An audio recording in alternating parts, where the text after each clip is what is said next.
Hi, my name is Amanda Hamilton, and today I'm going to be showing you a Scrabble and word game inspired wedding cake. Now, my husband and I love to play Scrabble. In fact, it's actually kind of a blood sport in our house, mostly because he hasn't beaten me yet. So when I had the opportunity to make a wedding cake that was inspired by this iconic game, I really jumped at it. And I'm really looking forward to showing you how to make it too. So let's get started and let me show you what you're going to need. First off, I have a 3-tiered square cake. You can see I've already started doing some of what I'll be showing you today, which is this with amazing kind of grid texturing.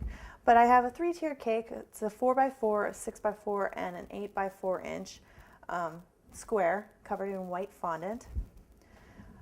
I have some ivory fondant as well as some black, both of which we will be using for construction and tile work. I have some vegetable shortening and cornstarch, and this is just to make working with our fondant a little bit easier.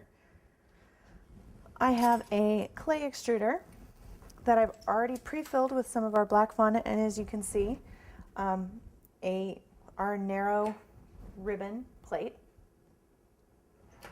I have a rotary cutter, a veining tool, an X-Acto knife, a bamboo skewer, an acrylic rolling pin,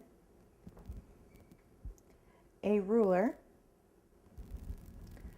and then I have an assortment of airbrush color. I have black, red, blue, orange, and green, and I don't have it out on the counter, but I'm actually going to get a plain white plate to use as a palette.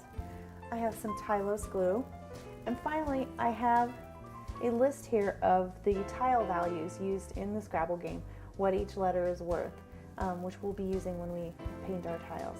So now that you know everything you need, let's get started.